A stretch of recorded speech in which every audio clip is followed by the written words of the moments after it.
Good morning everybody, welcome back to my YouTube channel PK Sharma. उम्मीद करता हूं कि आप सभी अच्छे होंगे। जैसा कि थंबनेल से ही काफी स्पष्ट है कि इस वीडियो में मैं आपको प्रेजेंट इंडेफिनिट के इंटरोगेटिव व इंटरोगेटिव नेगेटिव सेंटेंसेस के बारे में बताऊंगा। इससे पहले की दो वीडियो में मैंने आपको बताया था कि टेंस कितने होते हैं, सेंटेंसेस कितने होते हैं तथा प्रेजेंट इंडेफिनिट टेंस की क्या पहचान होती है, किस प्रकार से हम प्रेजेंट इंडेफिनिट के सिंपल वाक्यों को बनाते हैं। तो अगर आपने वो दोनों वीडियो नहीं देखी है तो आप देख सकते हैं। दोनों वीडियोस के लिंक डिस्क्रिप्शन में ऐड कर दिए हैं। और अगर आप मेरे चैनल पर नए हैं तो आप प्लीज लाइक और सब्सक्राइब कीजिए चैनल को और वीडियो को शेयर करना ना भूलें, क्योंकि मैं आपको सिखाऊंगा ईच एंड एवरी सेंटेंस के बारे में। सेंटेंस कैसे बनाए जाते हैं, कितने प्रकार के होते हैं, तथा मैं आपको इंग्लिश स्पीकर भी बना के छोड़ूंगा, ये मेरा दावा है। तो आइए बिना किसी देरी के वीडियो को स्टार्ट करते हैं। आइए मित्रों, बिना किसी देरी के स्टार्ट करते हैं प्रेजेंट इंडेफिनिट टेंस। तो पहले हम बता चुके थे प्रेजेंट इंडेफिनिट के सिंपल वाक्यों को, साधारण वाक्यों को और नेगेटिव वाक्यों को, क्या उनकी पहचान होती है और किस तरह से वो बनाए जाते हैं। इस वीडियो में मैं आपको बताऊंगा कि प्रेजेंट इंडेफिनिट के इंटरोगेटिव और इंटरोगेटिव में अगर नेगेटिव आते हैं तो उनको हम किस तरह से बनाते हैं। तो इंटरोगेटिव वाक्य किसको कहते हैं? तो जिन वाक्यों में कोई प्रश्न पूछा जाता है और उसमें इस प्रकार का चिन्ह, प्रश्नवाचक चिन्ह बोलते हैं जिसको क्वेश्चन मार्क बोलते हैं, इस तरह का चिन्ह लगा हुआ होता है बाद में, उसको हम पहचान सकते हैं। फिर प्राय ये दो प्रकार के होते हैं। फर्स्ट होता है क्या से शुरू होने वाले वाक्य, जैसे क्या तुम खाना खाते हो, क्या वे स्कूल जाता है। तो जो क्या से शुरू हो जाते हैं उसको बनाने का मैं आपको शब्द क्रम यानी कि फॉर्मूला बताता हूं। तो सबसे पहले हम इस क्या की जो इंग्लिश है ना वो हम कहीं नहीं लिखते हैं।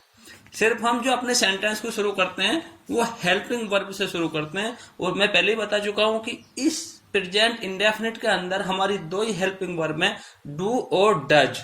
डू कहाँ लगाते हैं, डज कहाँ लगाते हैं, वो मैं पहले ही वीडियो में बता चुका हूं।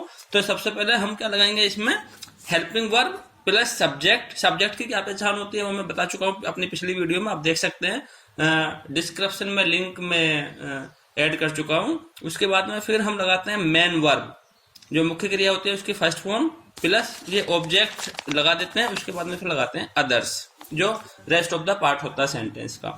अब आते हैं क्या राम खाना खाता है। अब हमने देखा ता है आ गया तो प्रेजेंट इंडेफिनिट का वाक्य है। क्या से शुरू हो गया तो इंटरोगेटिव वाक्य है। क्वेश्चन मार्क भी लगा हुआ है इसके अंदर, प्रश्नवाचक चिन्ह भी लगा हुआ है। तो इसको बनाने का जो हम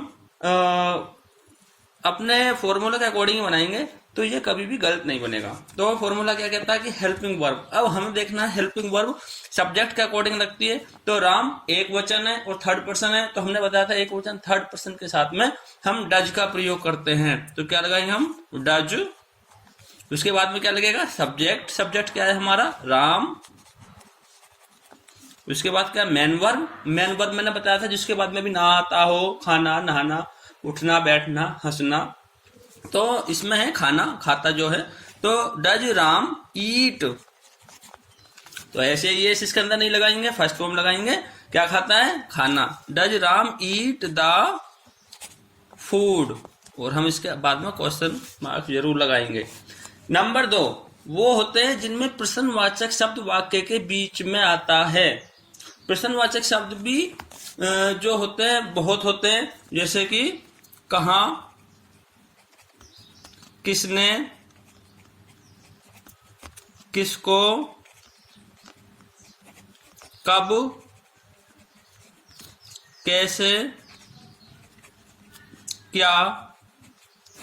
तो कोई भी अगर प्रश्न पूछने का कार्य करता है उसको हम प्रश्नवाचक शब्द कहते हैं। और अगर प्रश्नवाचक शब्द वाक्य के बीच में आ जाए या शुरू में आ जाए तो प्रश्नवाचक वाक्य बन जाता है। तो इसमें कि तुम कहाँ जाते हो, अगर प्रश्नवाचक शब्द वाक्य के बीच में आ जाता है तो हम क्या करते हैं, उस प्रश्नवाचक शब्द को ही सबसे शुरू में लगा देते हैं। तो कहाँ को क्या कहते हैं हम, वेयर, WHERE, वेयर। उसके बाद क्या है, हेल्पिंग वर्ब। हेल्पिंग वर्ब हम सब्जेक्ट के अकॉर्डिंग लगाएंगे। सब्जेक्ट है इसमें तुम, यानी कि तुमको हम बहुवचन में लेते हैं तो इसके साथ लगेगा डू। तुम कहाँ जाते हो, वेयर डू। उसके बाद क्या आएगा, सब्जेक्ट, वेयर डू यू। जाने को क्या कहते हैं दोस्तों, go. Where do you go. तो इस तरह से हम दोनों सेंटेंस से बनाएंगे। अब इसके बाद में मैं आपको बताना चाहूंगा कि इंटरोगेटिव नेगेटिव सेंटेंस। अब यदि प्रश्नवाचक शब्द में नहीं का प्रयोग कर दिया, प्रश्नवाचक भी है और नहीं का प्रयोग कर दिया, तो नोट को हमको कहाँ लगाना होगा? नोट को हम लगाते हैं मित्रों सब्जेक्ट के तुरंत बाद नोट का प्रयोग करते हैं। उसके लिए मैंने आपको फॉर्मूला भी लगा दिया है।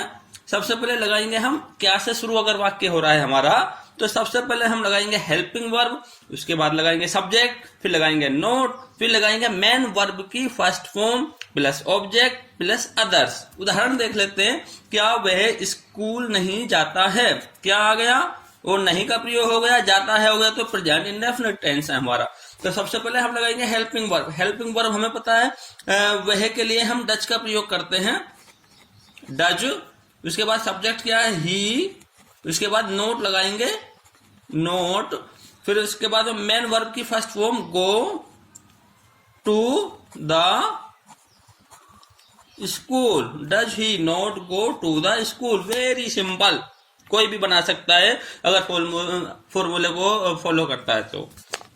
नंबर दूसरे की बात करें, अगर हम जो प्रश्नवाचक होता है, अगर प्रश्नवाचक शब्द वाक्य के बीच में आ रहा है और उसमें नहीं का प्रयोग भी किया गया है, उसको बनाने के लिए सिंपल नियम है, सब्जेक्ट को नोट के तुरंत बाद ही लगाते हैं। यहाँ पे भी वैसे मैंने फॉर्मूला दे दिया यहाँ पे, तो मैं इसी की बात करता हूँ। क्या मैं क्या नहीं खाता हूँ? मैं क्या नहीं खाता हूँ, तो इसमें सबसे पहले हम क्वेश्चन वर्ड लगाएंगे जो कि क्या है। तो क्या बोलते हैं? व्हाट। उसके बाद में आई के साथ में हम डू का प्रयोग करते हैं। उसके बाद में सब्जेक्ट क्या है? आई। उसके बाद में आपका नोट। उसके बाद में खाने को eat. What do I not eat? मैं क्या नहीं खाता हूं। अब ये तो हमने बताया, लेकिन इसमें कुछ स्पेशल नोट्स भी मैं आपको बताने वाला हूं। ये ऐसी नॉलेज है जो आपको YouTube पे अगर आप देखोगे तो इस तरह की जानकारी आपको नहीं मिलने वाली है दोस्तों।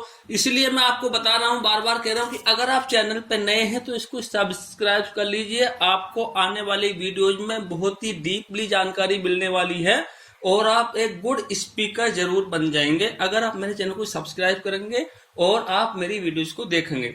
अब स्पेशल नोट्स में मैं आपको बताऊंगा कि यदि वाक्य में कभी नहीं शब्द का प्रयोग कर रखा है तो ऐसे वाक्यों में हम नेवर का प्रयोग करते हैं और वाक्य को सिंपल सेंटेंस वाले नियम से बनाते हैं। सिंपल सेंटेंस का मतलब उसमें सहायक क्रिया डू या डज का प्रयोग नहीं करते हैं, और जैसे सिंपल वाक्यों में हम एस या ईएस का प्रयोग करते हैं, एस या ईएस हम मेन वर्ब में ऐड कर देते हैं। तो इन वाक्यों में भी हमें एस या ईएस ऐड कर देना है मेन वर्ब में।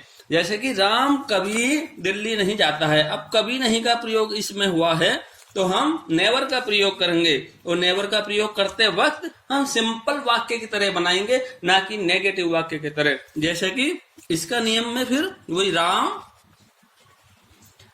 कभी नहीं के लिए क्या प्रयोग करेंगे? नेवर।